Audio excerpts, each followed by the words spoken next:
dice, ¿por qué el arte contemporáneo necesita de saberes específicos?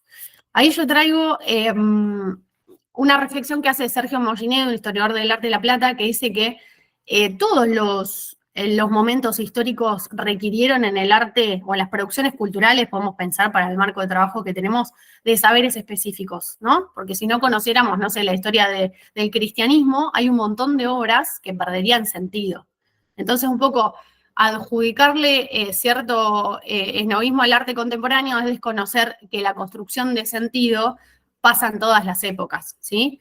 Más allá del arte contemporáneo, pensando en el patrimonio específico de Salamone o del que ustedes tengan en sus territorios, pasa lo mismo. Para preservar, para atribuir valor, para construir saberes sobre esa obra, sobre esa práctica, sobre ese paisaje, necesitamos profundizar en esos saberes y hacerlos circular, hacer circular esos códigos para que sean comunes, ¿sí? Bueno, hasta acá esto de Pastorino, no sé si se entiende por dónde viene este disparador que traje. Si alguien tiene ganas de hacer algún comentario o hacer alguna pregunta, les invito, por sugerencia de Cari, que lo hagan por el chat, ¿sí? Y luego, hacia el final de la clase, yo igual lo voy retomando, podemos abrir el mic y compartir, ¿sí? Bueno, entonces, ¿desde dónde hablo yo entonces? Porque estamos hablando de lo situado, ¿no? Y de alguna manera estamos tensionando algunos aspectos que tienen que ver con relatos hegemónicos, ¿sí? Bueno, les contaba de Benito Juárez, yo trabajo en un programa de exposiciones que se llama Saeta, que está vigente desde 2016, primero como desde la gestión mixta, pero actualmente desde la gestión pública, ¿sí? En el marco de la Dirección de Cultura del municipio de Benito Juárez. Y se trata de un programa de exposiciones que se desarrolla en un ex galpón del ferrocarril, donde se acopiaban granos, y que ahora es un centro cultural recuperado por la gestión del intendente Julio Marini, ¿sí? Pero más allá de eso, ese trabajo es el que me permitió a mí reflexionar sobre el concepto de mediación, tomando la propia práctica, ¿sí? Haciendo una investigación aplicada para la tesis de grado en Historia del Arte.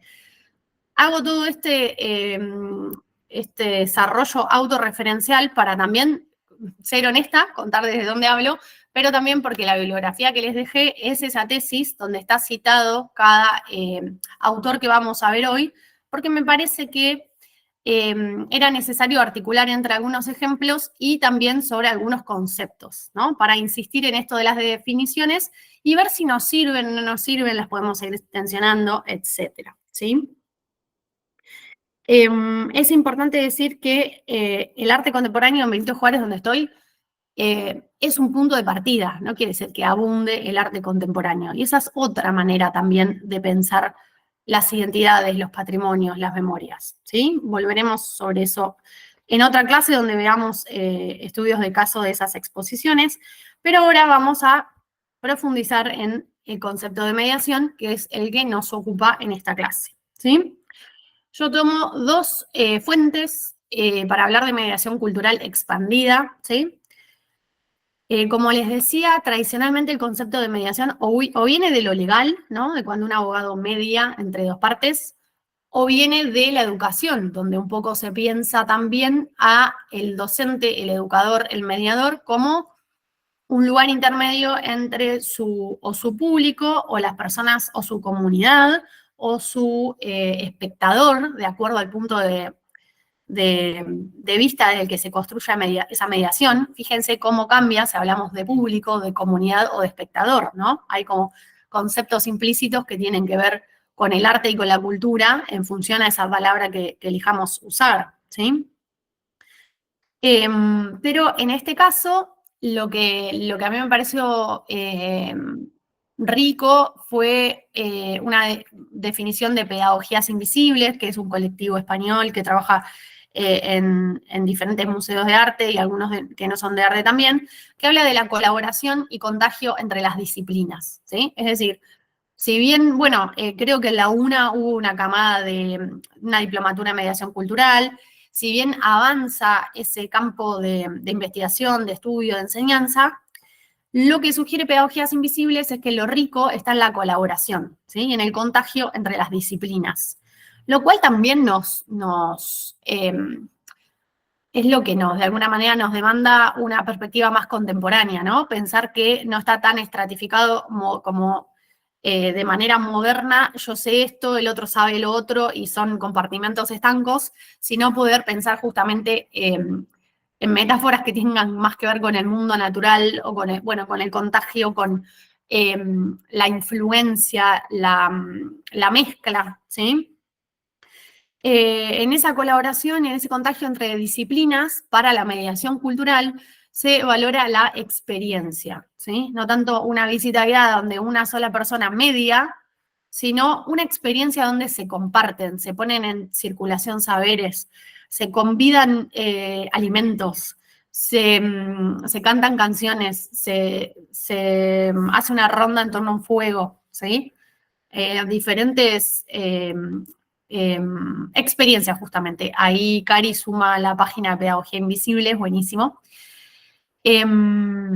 Estos ejemplos que les digo del fuego, de la comida, son cosas que usamos en nuestros trabajos, tanto Cari, Keke como yo, por eso las menciono, ¿sí? No es un ejemplo soñador, sino algo bastante concreto, una práctica que llevamos adelante para pensar la mediación cultural, ¿sí? Expandida. Entonces, por un lado, la colaboración y contagio entre disciplinas, valorando la experiencia, y por el otro, tomo de la alemana Carmen Morsch la idea de pensar el discurso transformativo.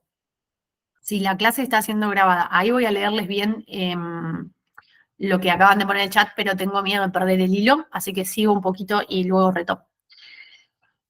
Bueno, Carmen Morsch habla de diferentes tipos de discurso posibles en las intervenciones de mediación en los museos, ¿sí? Y de 4 niveles, el último, el cuarto, es este del discurso transformativo, donde se construyen relatos y sentidos más allá de la institución misma donde se trabaja. Es decir, no hay una bajada de línea vertical, o tal vez sí, pero desde la instancia de la mediación cultural se pueden generar nuevos sentidos, que son los que esa comunidad trae a esas experiencias culturales, o incluso puede ser diferenciado entre, no sé, en los museos donde, por ejemplo, está diferenciado un curador de un mediador.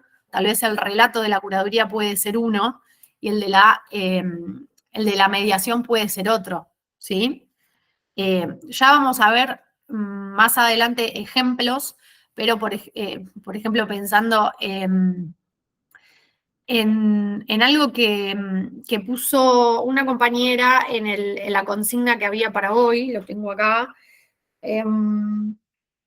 Bueno, no sé si era Silvina o era Romina, pero sobre los relatos de Salamone, tal vez, recién creo que Viviana es profe de literatura, si no entendí mal, seguramente hay más personas que vienen de ese campo.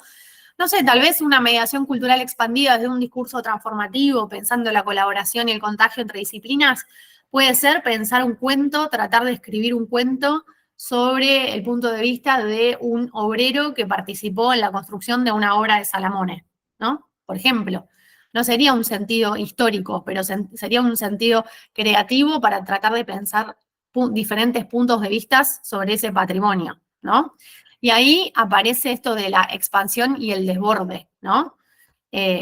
Pensando en nuevos puntos de vista que tal vez exceden a las instituciones y que, según Carmen Morsch, tienen por fin, por horizonte, la transformación social, ¿sí? Por eso va a depender mucho de con qué comunidades y en qué territorios estamos trabajando, ¿sí?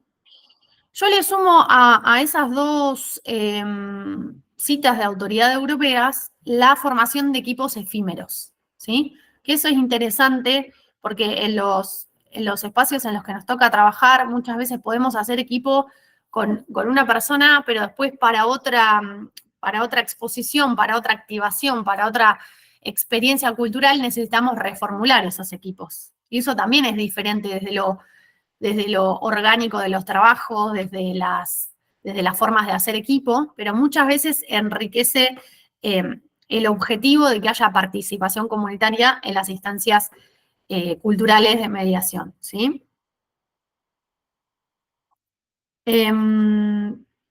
Sí, ¿Se comprenden esas dos citas de dónde vienen más o menos? ¿Alguien tiene ganas de preguntar algo sobre eso? A ver el chat. Ahí alguien cuenta de otra universidad donde también se dio mediación cultural, buenísimo. Creo que en ambos casos no están vigentes, ¿no? Fueron formaciones de ciclo cerrado.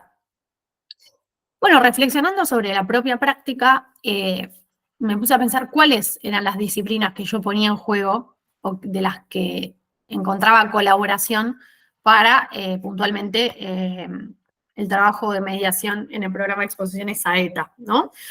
Y ahí revisé otras definiciones. Puntualmente yo me sitúo en tres disciplinas, que son la gestión, la curaduría y la educación, ¿sí? También está bueno andar un poco más, ya que estamos en la clase de las definiciones, meternos adentro de cada una y ver desde qué lugar decimos gestión, desde qué lugar decimos curaduría, desde qué lugar decimos educación, ¿sí? María José Herrera, que es una historiadora del arte argentina, dice que en todas las acciones, hasta las más administrativas, porque sabemos que la palabra gestión viene más de la economía, hay un discurso artístico, un discurso cultural y hasta un discurso ideológico que se va a estar colando en esos haceres que parecen más burocráticos, más operativos, ¿no? También hay decisiones que tienen que ver con discursos, con aspectos más subjetivos, ¿no?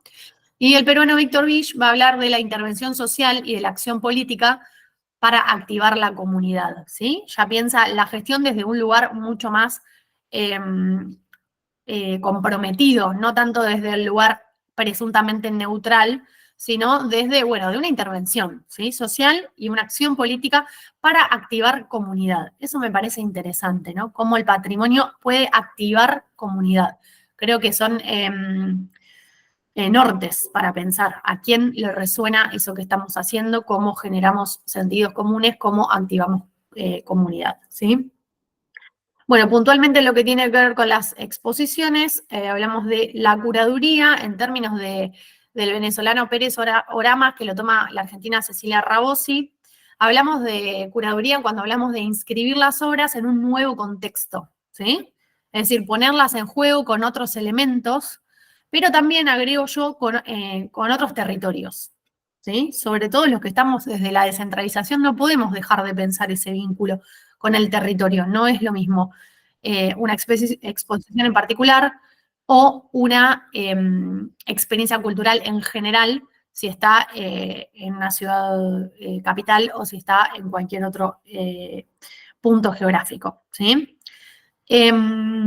Desde un lugar mucho más pedagógico, considero yo, y también político, que Kena Corbalán habla de la curaduría como ese lugar que permite brindar herramientas para construir sentidos, ¿sí?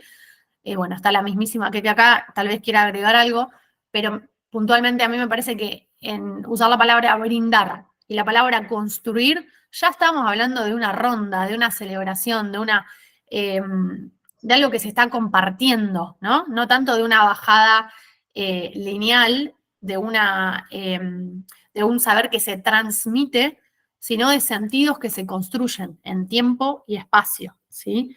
Ahí alguien estaba poniendo Adriana. Podría ser la historia de una familia que tiene y habita la casa de estilo salamónico que hay en Azul, en Colón y Belgrano, que el abuelo hereda a un nieto que valora el patrimonio arquitectónico y hoy allí vive con su familia, respetando el legado de su abuelo, Casa Daneri. Yo creo que podría, yo no puedo decirles si puede ser o no puede ser. Creo que esas son propuestas de ustedes que van a ir resonando y encontrando sentido justamente en función a los objetivos que tengan y a la comunidad que desean activar. Pero parece muy interesante una historia, un relato que tenga un trasfondo familiar, ¿no? Como para ponernos en otros puntos de vista para activar el patrimonio. Bueno, para finalizar sobre curaduría, otra cita que tomo es de Marcelo Pacheco, un texto bastante canónico sobre curaduría, que habla sobre actuar sobre las coyunturas y sus dimensiones políticas, históricas y teóricas. Es decir, no solo la obra en un nuevo contexto, y esto de la espacialidad narrativa, ¿no? De contar algo en el espacio, sino de cómo eso resuena en coyunturas puntuales, ¿sí? ¿Cuál es la intervención que estamos haciendo en esa coyuntura? Bueno, finalmente, la otra disciplina de la que me nutro para pensar la mediación es la educación, desde un lugar de los proyectos y los procesos, ¿no? También desde un punto de vista un poco más contemporáneo. Tal vez algunos sepan, otros no, del llamado giro educativo, ¿sí? Que según Irit Rogoff es el que tomaron las exposiciones de arte contemporáneo en el último tiempo, donde se le dio más importancia a prácticas educativas. Pablo Helguera habla de transpedagogía como esos lugares de confluencia donde pasan cosas diferentes. Si mezclamos el arte y la educación, hay una sinergia que genera una cosa nueva, con reglas más flexibles y más dinámicas, que es muy interesante. Y finalmente, la curaduría educativa de Luis Kamnitzer, donde no se enseñan técnicas, sino que también el centro está puesto en la experiencia, ¿sí? El arte como metodología para pensar, ¿sí? ¿Cuántas definiciones? Un meme para antídoto. Porque, ¿qué pasa? Bárbaro con la mediación cultural expandida y los contagios entre disciplinas. Pero en algunos contextos, sobre todo los más pequeños o los que menos financiamiento tienen, somos las mismas personas los que hacemos la gestión, la curaduría, la educación, la comunicación, el montaje. Yo estoy hablando de exposiciones, pero cada cual sabrá aplicarlo a su contexto, ¿no?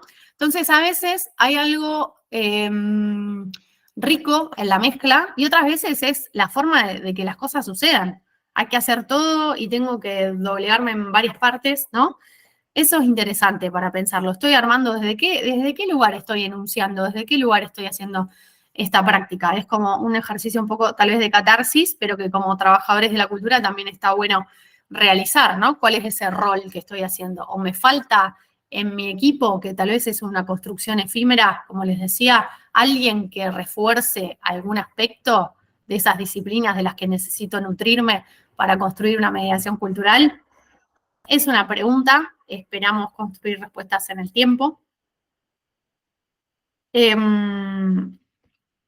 es una obra de un artista gráfico de La Plata, se llama Juan Simonovich, que dice transforma el miedo en alianzas de fuego, que también es una oportunidad, ¿no? O ser Spider-Mans como totalmente disociados, haciendo muchas tareas que a veces nos toca, o ver cómo construyo alianzas en contextos que tal vez a veces son un poco temerosos para poder fortalecer los proyectos y el trabajo de mediación en nuestros patrimonios, ¿sí?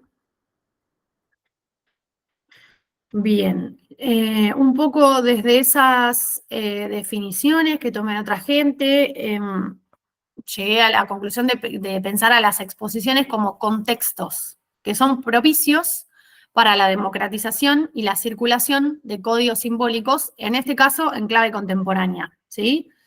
Pero esto de la generación de contextos me parece interesante. Por eso hablamos de experiencias, de que haya lugares donde nos encontramos y que se pueda propiciar eso, un espacio y un tiempo, un intersticio para circular códigos, hacer preguntas, inventar relatos, recuperar relatos, ¿sí? En esos contextos es fundamental pensar el intercambio de los saberes de manera situada, ¿no? No desligarnos de ese territorio. ¿Quiénes somos los que hacemos esos relatos y dónde estamos? Y otra vez lo de la construcción de comunidades efímeras. Atendemos una época donde hablar de comunidad realmente parece una utopía, ¿no es cierto? Una profundización del individualismo, del culto a lo individual. Entonces, a veces pensar en que toda una comunidad puede sostener un patrimonio, defender un patrimonio, conocer un patrimonio, bueno, parece una tarea demasiado ambiciosa, pero tal vez podemos pensar en la construcción de comunidades efímeras, ¿sí? De acuerdo a diferentes, no sé, temporadas del año, ver cómo podemos activar comunidades justamente en términos de Víctor Vich para fines determinados sobre el patrimonio, ¿sí? Sobre abordajes específicos que tal vez no duren por siempre, pero sí van a ir sentando bases para esos contextos propicios, ¿sí?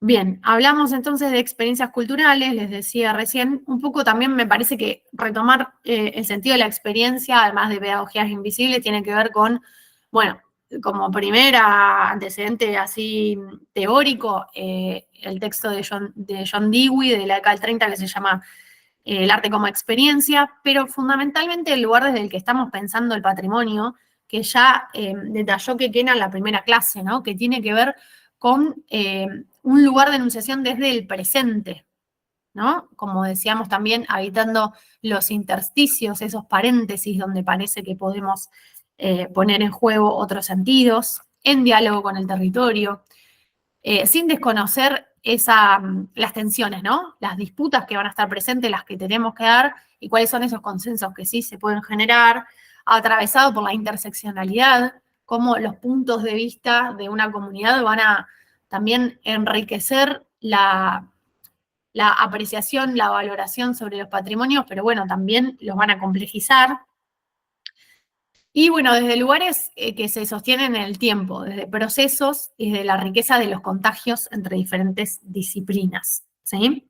La experiencia también, la palabra experiencia nos trae todo lo que tiene que ver con lo sensorial, ¿no? Que ese siempre es un buen disparador para pensar los patrimonios, para pensar actividades, experiencias que tengan que ver con la mediación cultural. Y finalmente, la pregunta que teníamos sobre la clase era sobre la gestión pública, ¿no? Hablábamos de una feria de arte contemporáneo como disparador para abordar a Salamone en esta oportunidad, pero desde la gestión pública hay ciertos derechos que tenemos que garantizar, ¿no? Que tienen que ver con construir comunidad, con construir pertenencia, con, de alguna manera, educar, ¿sí? Que también tampoco están exentos de, como decíamos, líneas de financiación, de diferentes aspectos que vienen más de la gestión, de lo económico, pero que también van a definir un poco las formas en las que podamos intervenir para activar esos patrimonios, ¿sí? Eh, Retomo, bueno, un concepto de Gramsci que habla de pensar la lucha por el significado hegemónico, ¿no? Dentro de la gestión pública, estamos construyendo los sentidos oficiales sobre nuestros patrimonios. Entonces, hay un montón de aspectos que podemos abordarlos desde lógicas más tradicionales, que son las que abundan y las que ya detalló Quequena en la primera clase, o también de lugares que sean más permeables, más porosos, más flexibles desde el presente, ¿sí? Bueno, me parece que hablé rapidísimo. No sé cómo están ustedes. Voy a revisar el chat. Ahí Leila dice, ¿inventar relato en qué sentido y hasta qué punto? Para no alterar el relato histórico expuesto tampoco. Bueno, ahí hay una cosa importante diferenciar, ¿no? Una cuestión es el saber histórico y otra cuestión es un relato que puede ser un taller de cuentos en, no sé, alrededor, en la vereda de un edificio salamónico para estimular la creatividad y para pensar puntos de vista en torno al patrimonio, ¿no? Estaríamos diferenciando. Esto de inventar un relato tiene que ver con pensar estrategias de mediación, donde no solo el mediador o la persona que está a cargo de hacer circular los sentidos de ese patrimonio va a transmitir un relato cerrado, sino que va a dar lugar a que las otras personas sumen puntos de vista, ¿no? Retomo esto que dice Quequena, brindar herramientas para construir sentidos, ¿sí? No sé si se entiende, Leila, no estaríamos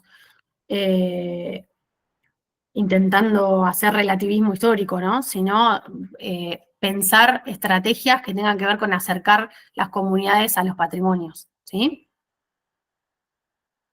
Ese caso lo traje porque justo había una compañera de literatura, ¿no? Y pensando de cómo pueden nutrirse las diferentes disciplinas para construir la mediación cultural. No sería tanto de un sitio histórico que lo estoy enunciando, ¿sí?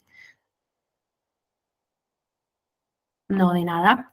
Pero está muy atinada tu pregunta porque se puede malinterpretar, como que vale todo.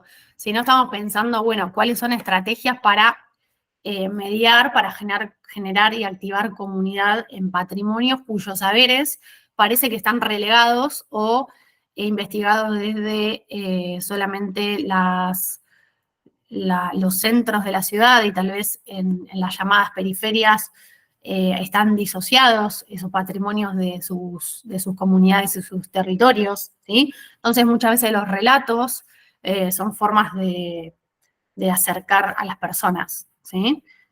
Pero está muy bien hacer la diferenciación entre una construcción histórica y un relato literario, ¿sí? Bueno, no sé si alguien más tiene alguna pregunta, si les resuena esto que estuvimos abordando.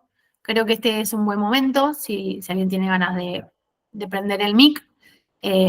Después, hacia el final de la clase, resuena todo el tiempo, dice Silvana. Bueno, me alegro. Hacia el final de la clase vamos a conversar un poquito sobre estas preguntas que están en pantalla, pero me gustaría ahora escucharles a ustedes.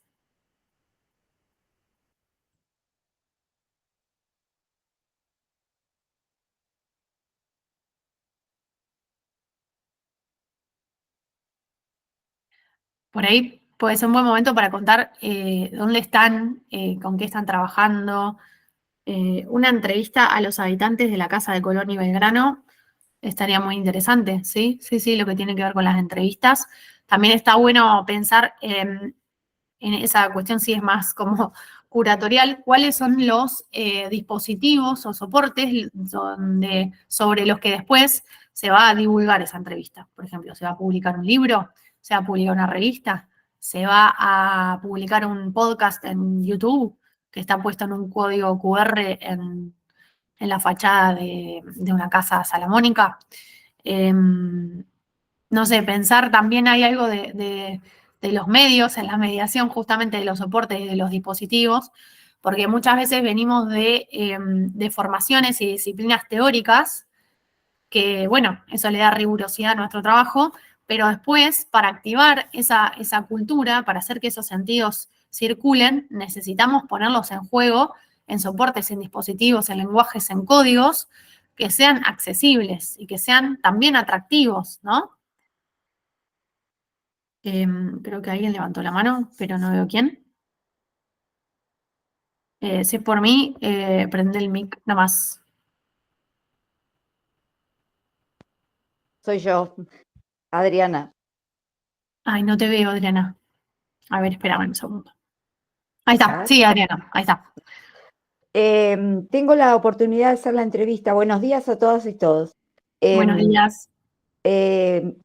Pasa lo siguiente, la compañera de mi nieta vive en esa casa, tienen 10 años, y a ella le explicaron claramente los padres por qué habitan esa casa y por qué el abuelo lo eligió a él, a ese nieto particularmente, para dejarle la casa, porque era el único desde muy pequeño que estaba interesado en la casa, en la forma, en la arquitectura, en por qué abuelo habitase esta casa tan rara, desde muy chiquito. Entonces, y como es la única que es de patrimonio salamónico acá en Azul, y tengo la oportunidad, o sea, puedo llegar a la familia, porque están en contacto mi hija y la mamá, me resultaría fácil hacer la entrevista. Bien, bien, está súper interesante. Por eso te digo, por eso propuse una entrevista, o también se me ocurrió hacerle algunas preguntas a ellos y hacer un relato que tenga que ver con lo histórico y lo romántico.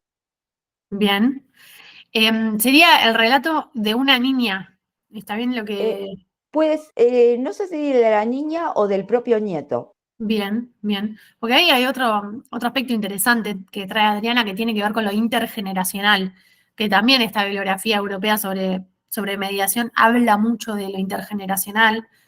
porque a veces pensamos la comunidad que activa con patrimonio y son siempre personas adultas, primero, segundo, de clase media, con pocas variables de género y de accesibilidad, que es un poco lo que nos interesa pensar. Y tal vez el relato de un niño que sea una observación, que tal vez aporte aspectos formales sobre la casa, no sé, yo esa casa no la conozco, y me encantaría conocer desde el punto de vista de un niño, de una niña que vive ahí, bueno, que me cuente cómo son sus formas, cómo son sus, no sé si textura se aplica, pero seguramente hay algo que tenga que ver con las ventanas, con las puertas, con la luminaria, con el ingreso de la luz natural, que son aspectos sensoriales, ¿no? Que tiene que ver con esto de la experiencia que estábamos trayendo. Tiene Sí. perdón, tiene un balcón muy paradigmático que solamente quienes son muy observadores, viniendo por Belgrano, ven claramente la obra creadora de Salamone, y por el frente es de ventanas de ojos, de ventanas redondas, puerta muy simple, líneas muy simples, pero la impronta se le da a toda la casa, parece un barco, y esa baranda que tiene en el balcón posterior, el del patio, es paradigmática. Será Bien. que uno lo siente así muy, muy desde, desde lo profundo de verlo durante años, desde los saberes de la obra del arquitecto Salamone y de cómo deviene la obra del arquitecto Salamone en Buenos Aires y por qué en Azul ahí fuimos súper elegidos porque tenemos 5 obras. Entonces me pareció que no ir a las que habitualmente conocemos, sino a la... Me resulta muy raro ponerme en la piel o en la mente de un obrero en el sentido de que no tengo contacto, es imposible. Entonces, pero sí me parece muy real ponerme en la empatía y en la mediación con el que habita la casa. Está muy bien. Yo creo que a mí me encantaría, por ejemplo, leer un relato de un niño, ya sea en función a la entrevista a un niño que vive ahí o algo ficcionado. No sé, lo pienso como espectadora y lo pienso como turista. Yo voy a un lugar patrimonial y a mí me gustaría más leer un relato, sí, literario de un niño que tal vez una definición formal de un historiador del arte o de un arquitecto, ¿no? Eh, Sí, la que se le da más la literatura es a mi nieta, por ahí es la visión de mi nieta que conoce la casa por dentro, por ahí estaría buena.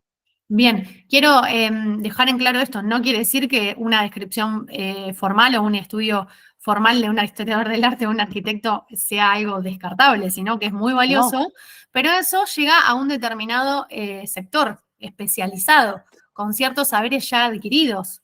En cambio, el punto de vista de un niño puede generar un acercamiento a otros sectores de esa comunidad, ¿no? En esto de activar comunidad para la transformación social, bueno, quiere decir pensar bueno, también en variables de clase, en variables de edad, ¿sí?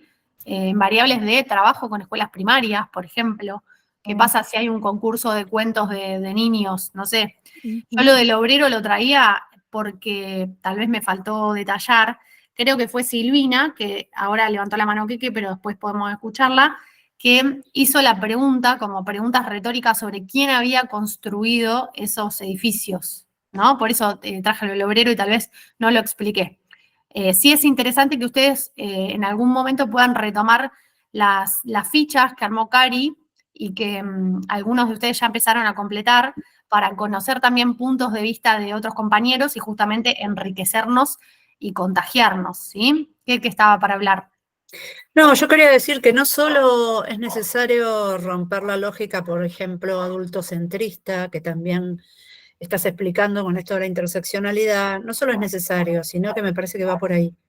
O sea, bien. no podemos dejar de pensar en que las niñas, que tenemos que hacer algo donde las niñas, un curso que lo den ellos, un curso de mediación, una mediación que le hagan ellas, ¿no? Que es, y que así como lo hacen ellas, lo hagan todas las otras perfiles a los que nosotros les mediamos. La palabra mediación es una palabra que nos hace ruido, lo charlamos todo el tiempo con Lu y con Cari, ¿no? Eso quería decir nomás. Tal cual, también puede activar, por ejemplo, qué pasa si es un concurso de cuentos. Está bien que también la competencia en esos aspectos también la podremos cuestionar, pero digo, una convocatoria a pensar cuentos para que escriban niños o dibujos sobre la casa esa que mencionaba Adriana desde el punto de vista de niños o para niños y niñas. Creo que Adriana quería sumar algo más. No, creo que ya me abrieron un poco más las expectativas de cómo las fotografías me voy a encargar de hacerlas yo y le voy a pedir a mis nietes que ellas también son buenas fotógrafas, 10 y 6 años, 10 y 6 años, que las saquen ellas y que dibujen, porque están junto conmigo en el camino del arte. Bueno, buenísimo ese trabajo en equipo familiar. Sí, intergeneracional. Está muy bien. Las preguntas que traía yo para, a ver, alguien. Un niño puede aportar un imaginativo enorme, dice Cristian, dotando nuevas formas y figuras que tal vez los adultos no pueden notar. Sí, sobre todo, bueno, los adultos tenemos muchos preconceptos, ¿no? Decimos Salamone y pensamos, bueno, en el brutalismo, en el art déco, en un montón de definiciones que primero, bueno, vienen de la historia del arte eurocéntrica, pero que tal vez no hacen mucho sentido en nuestras comunidades. No quiere decir que vamos a descartar esas teorías, esas palabras, esos conceptos, esas categorías, sino que tenemos que pensar otras palabras que hagan sentido con las personas que habitamos esos patrimonios, ¿sí? Por eso tal vez una descripción donde un niño o una niña diga las luminarias son así, las ventanas son así, la luz del sol entra de esta manera, bueno, seguramente tiene una riqueza desde lo sensorial, pero también desde lo descriptivo, ¿no? Es otra manera de acercarnos. Yo hablaba del rodeo, que dice John Dewey, que es como, bueno, abordar algo, que puede ser esta casa de Salamone que menciona Adriana, desde puntos de vista que tengan que ver con el rodeo, no de manera inmediata, con palabras ya armadas y definiciones ya escritas, sino con sentidos que resuenen en nuestras comunidades, ¿sí? A mí lo que me gustaría saber si a ella les gusta habitar la casa, Bueno, sería interesante consultarles. porque también intergeneracionalmente, por ahí el padre ha tratado de transmitirle, pero no todos los chicos son tan sensibles y eh, por ahí me dicen realmente, si le hago a los niños la entrevista, me dicen: "Ay, yo esta casa no la quiero, no me gustaría vivir más en esta casa". Bueno, ahí Y Martín Mesa también suma que hace algunos años distintos jardines de infantes de Azul trabajaron con la obra de Salamone y realizaron maquetas con materiales no convencionales que fueron exhibidas en las vidrieras de locales de la ciudad. Bueno, genial, me ahí hay un encanta, abordaje súper más macro. creativo y también arquitectónico del patrimonio. También pensar eso en la arquitectura, bueno, puede ser tema de los jardines de infantes, eso también hackea un poco la cuestión adultocéntrica. Pero bueno, ¿qué pasa también con esos aspectos más simbólicos, ¿no? De cómo nos apropiamos, construimos sentido, le atribuimos valor a esos patrimonios. Tal vez, Adriana, los nenes te dicen, no, esa casa me da miedo.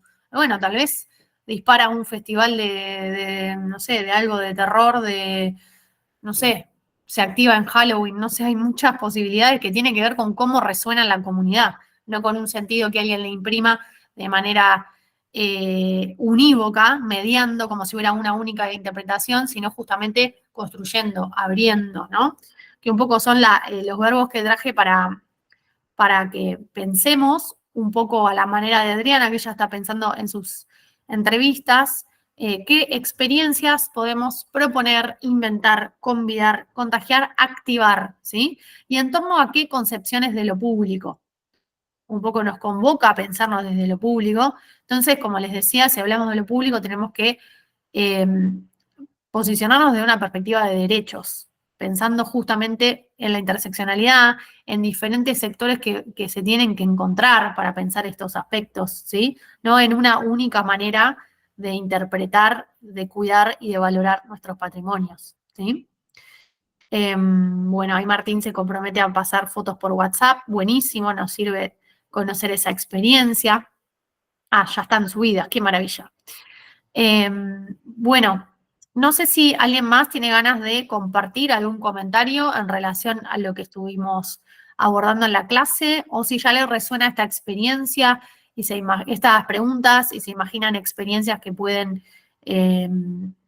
poner en juego en sus espacios de trabajo.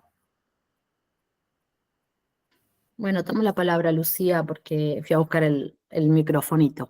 Bueno, tengo la alegría de estar acá conectada. Yo soy del Partido de la Costa y hay una compañera, Roxana, también conectada, con las que venimos trabajando dentro de lo que es la gestión pública, con algunas actividades pensadas así para convidar, contagiar, activar, traer a la comunidad. Y me parecía muy interesante lo que mencionabas antes de entender que por ahí son entradas y salidas. A veces no lo podemos sostener en el tiempo porque, bueno, cuando trabaja uno dentro de lo público hay otros intereses o otras necesidades de la comunidad que no son las que estamos contemplando nosotros y eso genera mucha frustración. Tal cual. Por ahí en el interior también nos pasa de por ahí tener compañeros que trabajan dentro del Estado sin una formación, sin algo formal, entonces hay disputas por el sentido y no dejarnos avasallar en el sentido de creer que lo que estamos haciendo no es importante. A mí me parece que eso sigue construyendo comunidad. Esto de la comunidad efímera me hace muchísimo sentido y lo agradezco para poder pensar con ustedes. Y bueno, no claudicar en ese sentido, aprender a entrar y salir y a construir. El otro día nos tocó una capacitación, a mi modo de ver, bien interesante, conociendo un poco la labor de Keke y pensar en patrimonios.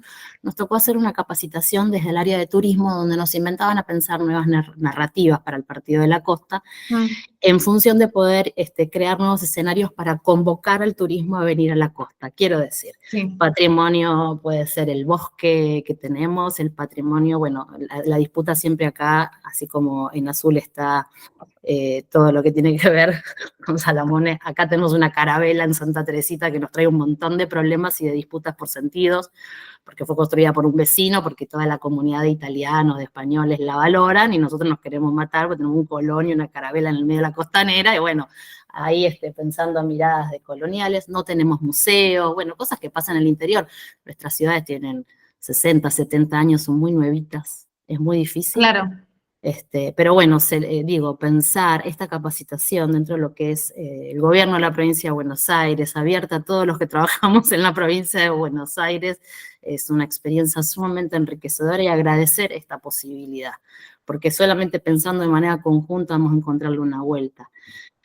Si no, uno la verdad es que se siente a veces batallando muy solo, y está bueno, digo, esto de entrar y salir, pensar esas estrategias, activar.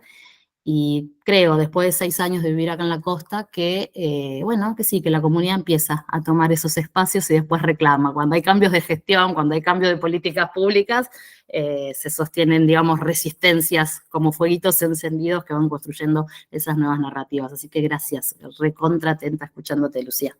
Bueno, gracias a vos, Silvana, por tus palabras. Muy lindo escucharte.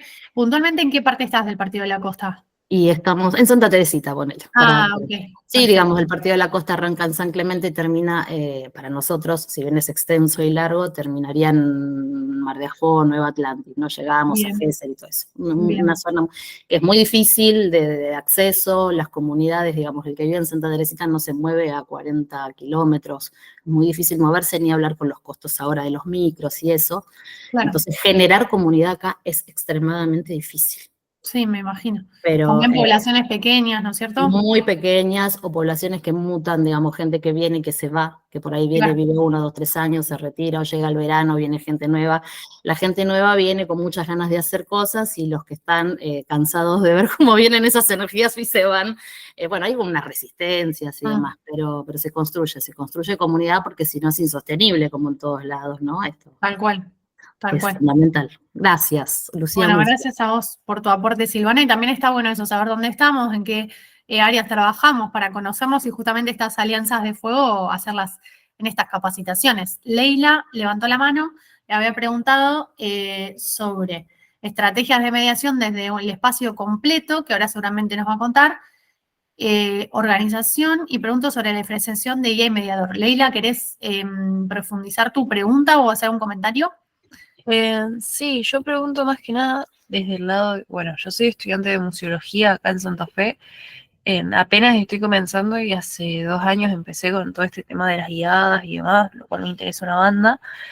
Y nada, yo siempre fui el tema justamente guía de espacios y quería saber justamente la diferencia entre uno y el otro. Yo reconozco que hay una diferencia. Y bueno, esto de esto es lo que están planteando estos tipos de mediación en relatos literarios y demás, si se tienen que pensar a largo plazo desde una organización museal hacia las actividades escolares o para la gente público en general, o si desde el mismo mediador, desde el mismo guía puede salir. Yo pregunto más que nada porque este sábado en la ciudad de Santa Fe se va a hacer la Noche de los Museos, que son espacios donde la gente recorre así en el momento y se va, y yo voy a ser guía, pero solamente guía del espacio, y me gustaría implementar alguna de estas cosas, pero no sé si puedo yo desde mi lugar exclusivamente de ¿Qué guía museo te toca? salir de la organización, por así decirlo. Bien, ¿qué museo te toca guiar, Leila? Yo estoy en Casa Grande en una muestra de arte de Hugo Franconi. Bien. Mira, yo no podría decirte lo que podés y no podés o lo que debes. Yo más bien comparto definiciones teóricas que me sirven a mí para pensar mi propia práctica y que justamente un poco el resultado y también el punto de partida tiene que ver con la mezcla, ¿no? Por ahí no sé si lo de incorporar relatos literarios sirve para pensar un programa de un museo como a largo plazo, o tal vez son más intentos, pruebas, ver cómo resuena en la comunidad, ver cómo resuena en esa experiencia que te toca a vos el sábado. No sé si vos ya tenés el guión armado, si el guión lo tenés que armar vos, no sé bien cómo será ahí el acuerdo que te toca como trabajadora o como estudiante. Eso va a depender siempre de los contextos, un poco lo que trae Silvana, que va a tener que ver con las personas que trabajamos, con las directivas que tenemos en los trabajos, pero también con formas de, como un poco traía el discurso transformativo de Carmen Morsch, pensar a quién le hablamos y qué sentido construimos con esas personas que nos escuchan, que no sean solo escuchantes pasivos, sino que puedan construir un sentido que les llegue, que les resulte significativo, ¿sí? Desde un lugar que pensando en las disciplinas más tradicionales sería desde la educación, de una educación más crítica, emancipadora, ¿sí? No sé si estoy respondiendo a tu pregunta, Leila. Sí, por supuesto. Y me gustaría, bueno, justamente la diferenciación entre guía de espacio, que eso creo que lo planteamos un poco más en la primera clase, pero me gustaría aclararlo, entre guía y el mediador. Bien, eso puede ser que alguien diga que es mediador y está haciendo una visita guiada que no hace ni una pregunta y solamente baja un discurso, reproduce un discurso y las personas escuchan. Eso va a tener que ver mucho con la impronta de esa persona, con el contexto, con el proyecto institucional en el que se enmarca y con el proyecto político en el que se enmarca también, ¿sí? No sé si hay una definición conceptual teórica que los diferencie a rajatabla, ¿sí? Sino que son también palabras como más porosas, donde dependiendo de dónde nos posicionamos como trabajadores, va a ser con qué palabra nos autopercibimos, ¿sí? Sí, perfecto, muchas gracias. No, por favor, mucha suerte el sábado. Después nos contás en la próxima clase cómo estuvo esa experiencia. Dale, gracias. Creo que Pino quería hablar. Sí. Hola, no sé si me escuchan ahí. Lucía, buen día, ¿cómo estás? Hola, ¿bien y vos? Bien. Yo simplemente quería contar que hace un tiempo atrás, unos cuantos años atrás, un grupo de 7 artistas más un audiovisual, armamos un video que quedó publicado en YouTube que se llama La fachada de Fresco y Salamone. Quería mencionarlo porque en ese momento fuimos muy exagerados y hoy habría que reeditar el video. Esos 7 artistas lo que hicimos fue intervenir fotos de justamente un fotógrafo azuleño que es el Flaco García o Héctor Marcial García sobre la obra de Salamone, y como artistas hicimos un trabajo de investigación, obviamente de la historia, pero nos pegamos mucho a lo político de Salamone, sobre todo porque su obra es un encargo de Manuel Fresco, que era el gobernador de la provincia de Buenos Aires, y Fresco claramente tiene una ideología fascista. De hecho, en sus desfiles, en sus actos en lo público, la bandera argentina aparecía acompañada por la esvástica. Hay relatos de, por ejemplo, creo que es de Tolkien, me parece un documental donde se ve claramente cómo la bandera argentina era acompañada por la esvástica. Y bueno, nosotros nos afirmamos mucho en un comentario que hace Fresco, que es dignificar la región, esa cosa de hacer de la provincia de Buenos Aires algo más digno, y le encomienda a Salamone la construcción de estos monumentos. Entonces, un poco nos poníamos a pensar qué hacían semejantes monumentos con semejante imagen art déco en el medio de la Pampa. Y de ahí es una versión tan exagerada que se presentó en las primeras jornadas de resaltar la obra de Salamone. Se presentó como un video. En esa oportunidad estaba la escritora Mariana Enríquez, y cuando ella escribe justamente en ese libro Alguien pisa sobre tu tumba, hay una parte que está la obra de Salamone, y salimos publicados ahí como quienes veíamos otro infierno, ¿no?, en la obra de Salamone. Lo quería mencionar porque con tus palabras va con la idea tuya de pensar las experiencias, de activar la comunidad para la transformación, estos contagios interdisciplinarios.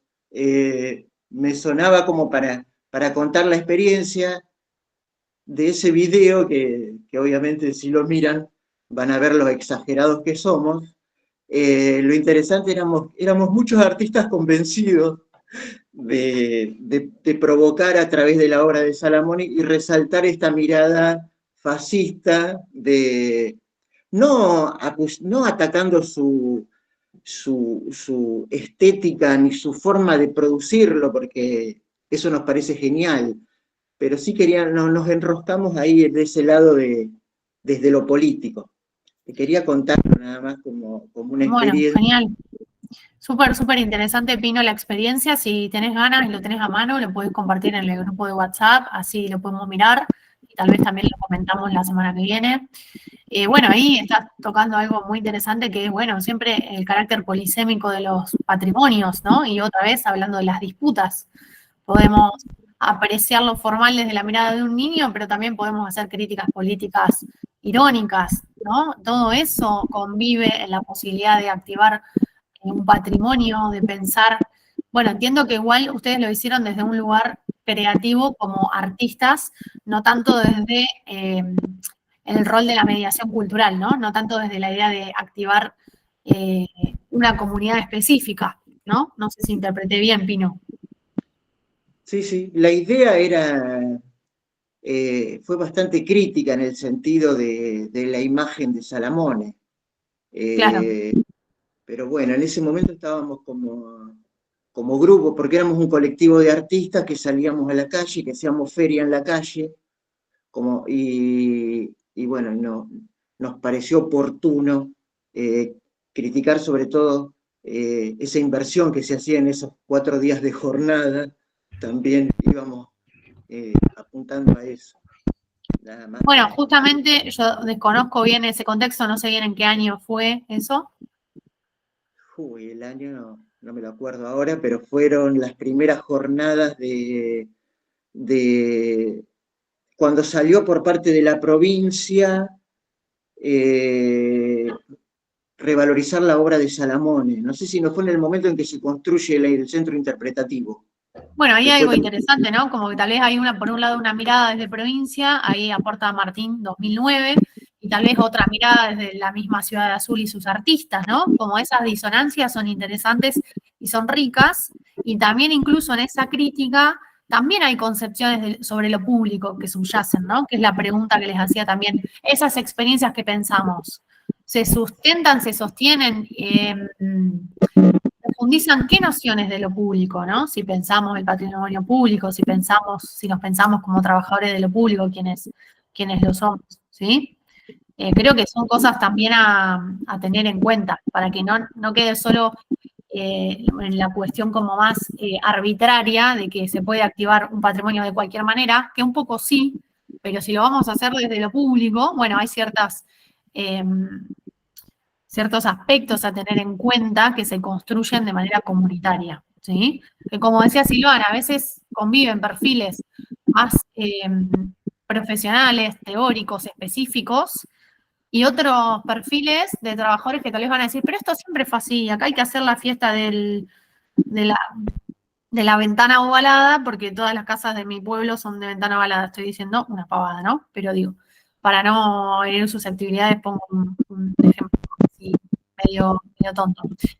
Hay algo de la tradición que juega de una manera muy fuerte, entonces poder activar patrimonios desde un sentido crítico, desde un sentido sensible, desde experiencias artísticas, bueno, son desafíos, pero seguramente va a ser que esos patrimonios sean al menos advertidos por otras personas y por otros sectores de la comunidad.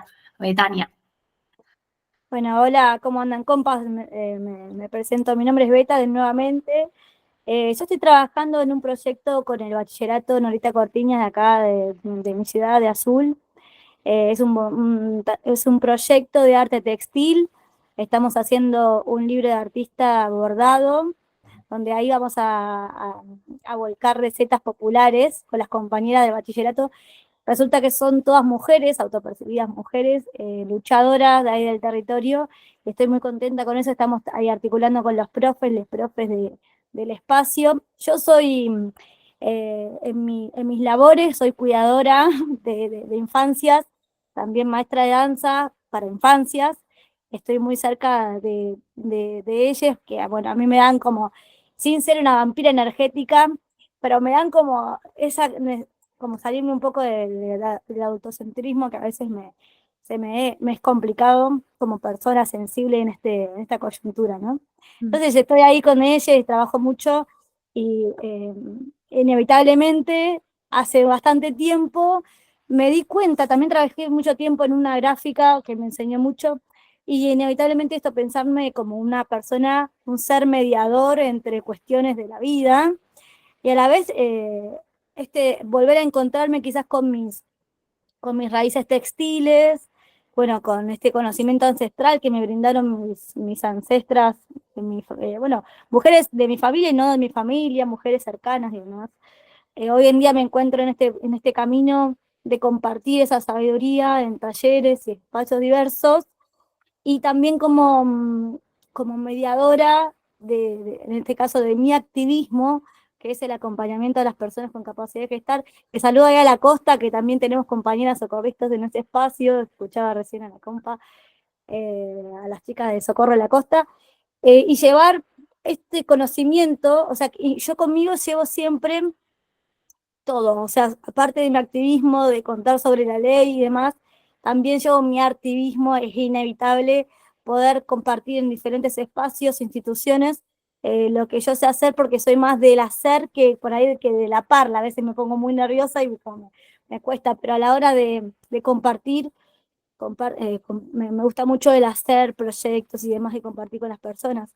Pensaba un poco en la cuestión salamónica del patrimonio, la estructura que significa Salamone, ¿no? Con toda su obra imponente en los diferentes territorios y a la vez esto que nos va a pasar y que me va a pasar personalmente mañana en la cárcel de la Unidad 52, que también es como lo escuchaba a Pino y pensaba en esas estructuras, en esos muros, y a la vez pensaba que dentro de nuestra pampa húmeda tenemos dos muros gigantes levantados, que es una de la Unidad 7 y la otra es la 52, y que dentro de ese espacio hay personas viviendo.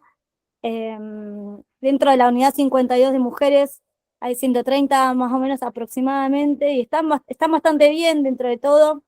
Se le está brindando un montón de herramientas de información y es necesario porque ahí vive personas con deseos, con derechos y con ganas también de transformar sus vidas y de tener herramientas. Entonces, nosotras lo que vamos a hacer es, bueno, ir a conversar sobre la ley, pero finalmente, como son 4 pabellones, vamos a ir pabellón por pabellón. En el último encuentro, el quinto, yo planteé la hechura de un fanzine. Capaz que ahí me corro un poco del tema salamónico, pero inevitablemente hay como este relato de compartirse, de ser mediadora, de poder transformar las realidades y compartirnos y compartir, activar, contagiar y convidar todo eso a diferentes personas, más en este contexto de encierro, ¿no?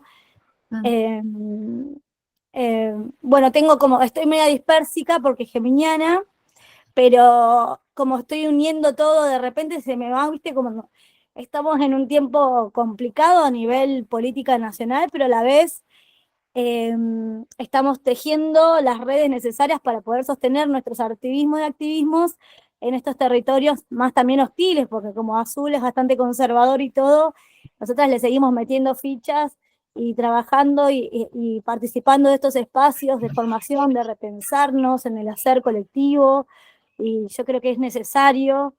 Y agradezco mucho, Lucía, tu sabiduría.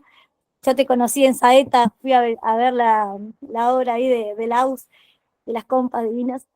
Así que, bueno, un poco capaz que es un montón de información, como de todos lados, pero todo se une en el arte y la mediación y en el ser político también, y en la acción política que es compartirnos, ¿no? Bueno. Tal cual. Gracias, Beta, por tus palabras y por compartir tus experiencias, y por supuesto que te recuerdo de la inauguración de Cuidar lo Común, que estuvimos ahí tejiendo el telar de Agubiasi. Me parece re interesante cómo lo vinculás con la unidad penitenciaria, pensar como los muros, el cemento desde otros lugares que resuenan en otras comunidades también. Y fundamental lo que traes sobre lo textil y sobre el fanzine, porque en realidad los ejemplos que yo traje sobre disciplinas que colaboran o saberes que colaboran son saberes más académicos, y en realidad la idea es poner en juego esos saberes. Si tu abuela te enseñó a tejer o a bordar, bueno, eso puede ser una estrategia de mediación para llegar a una determinada comunidad. Si sos bueno contando cuentos porque tenés una capacidad narrativa, un despliegue de la oralidad maravilloso, seguramente vas a poder conmover a otra parte de la población contando un relato de esa manera, ¿no? No solo quedémonos con las formaciones universitarias, disciplinarias, académicas, sino también con cualquier tipo de saber, ¿sí? Sí. Gracias por ese aporte, Betania. Paz había levantado la mano. Hola a todos, yo soy Paz Buenulcolarte, soy chilena. Yo trabajo en el Museo Universitario del Grabado, y acá trabajamos con la disciplina artística del grabado, y lo que hacemos son mediaciones tanto a público general como para colegios, visitas estudiantiles, y las dividimos por niveles. Lo mismo que comentaba Betania, de primero a cuarto básico, que son las edades entre 5 a 9 años, trabajamos el libro de artista. De quinto a octavo básico, que vendrían siendo de los 10 hasta los 13, 14 años, trabajamos la lira popular, que tienen que hacer noticias y tienen que trabajar bajo una estética de la lira, que es muy linda, que si la pueden googlear, se las recomiendo. Y de primero a cuarto medio trabajamos las impresiones, donde nosotros tenemos unas matrices ya listas para que los chicos puedan imprimirlas y llevarse la estampa, porque obviamente las visitas de los colegios no es que ellos vengan acá por 4 horas, sino más bien es súper reducida, vienen por 1 hora, entonces la idea es que poder hacer un recorrido por el museo y hacer estas actividades plásticas. Yo igual he estado como súper perdida de lo que ustedes están hablando, así que he estado googleando, así que ya sé quién es Francisco Salomón, así como para ustedes, Francisco Salomón, para nosotros el artista es Carlos Hermosilla, que ha sido como el referente y de la cual se dio una gran donación de esa obra a la Universidad de Playa Ancha, y se pudo abrir este museo con 30 años de espera.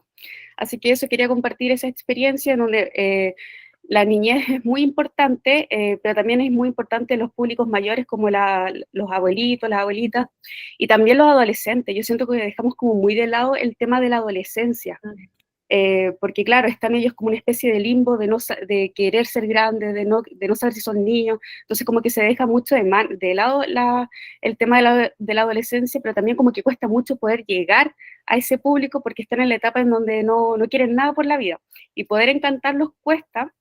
pero al momento de que uno puede llegar, aunque sea uno, como que uno yo siento que ya debería darse como por pagada, porque sabemos que no podemos llegar a todos, pero al menos si se puede hacer un cambio, aunque sea a una sola persona, yo creo que ya vamos como en el camino bien. Así que eso. Muchas gracias por este curso, he estado aprendiendo mucho y googleando mucho a sus referentes. Gracias a vos, Paz, por sumarte desde Chile. Un gusto llegar hasta ahí y que compartas tu experiencia sobre el Museo Universitario de Grabado. Me parece re interesante. Seguramente hay un montón de condiciones que vos ya tenés, tal vez en los contextos que estamos hablando, no todos, pero en algunos, sobre todo en las partes, los pueblos más pequeños, todo está más por construir acá.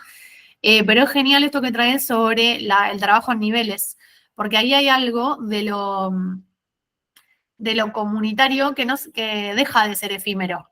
Sí es proceso, sí es a largo plazo, sí es con paciencia, pero es bueno, estos niños, estas niñas que primero vienen a hacer libro de artista, en 2 años vuelven al museo a hacer otra experiencia de Lira, la que comentabas, que voy a googlear porque se ve bárbaro, luego las impresiones, y ahí van como adquiriendo y profundizando saberes que son específicos del grabado, pero con actividades pensadas para sus edades, lo cual me parece maravilloso y ojalá todos pudiéramos trabajar en contextos donde tengamos esa capacidad de planificación, de financiamiento, ¿no?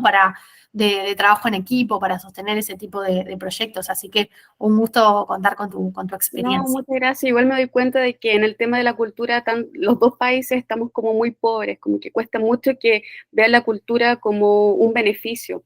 Entonces pienso que el tema de la salud, la educación y la cultura va de la mano.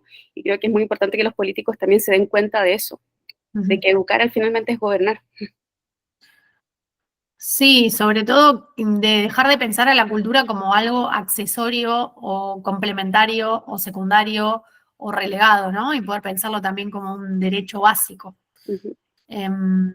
Muchas gracias. Gracias a vos. Viviana, ahí la tengo a Adriana en espera, ahora la ponemos en mic, pero así le damos lugar a todos. Salud cultural, dice Cari, y retoma también la palabra encantar, que trae paz. Justo nosotros con Cari y Keke tenemos una publicación que se llama Reencantar el Museo, a partir de una experiencia que hicimos en el Museo Provincial de Bellas Artes en el 2022 en la Ciudad de La Plata. Sobre eso volveremos en otra clase, ¿sí? Escuchamos a Viviana. Hola a todos, ¿cómo están? Buen día. Bueno, primero agradecerles el espacio, estoy encantadísima de escucharles sobre todo y de conocerles. Así que, bueno, eso, agradecida a Cari también por acercarme esa propuesta y bueno, saludando a mis compañeras, a Beta, ahí hermosa. Estamos trabajando, yo cuento, soy docente de literatura y soy titiritera también. Y bueno, trabajo con adolescencias en escuelas secundarias, en un bachillerato popular que se llama Norita Cortiñas. Hace 3 años que estamos funcionando acá en Azul, remándola un montón, porque bueno, es una ciudad muy pequeña y es el primer bachillerato popular que hay en la región, es el primero de la región centro, así que bueno, estamos muy contentes y bueno, y trabajando con varios proyectos, como contaba Beta hoy, hay un proyecto que se generó mucho desde la idea también con Cari, de unas conversaciones que tuvimos en el Centro de Interpretación, sobre esto de trabajar juntas y de ir combinando las artes. Yo soy del palo de la literatura y del teatro, pero bueno, siempre,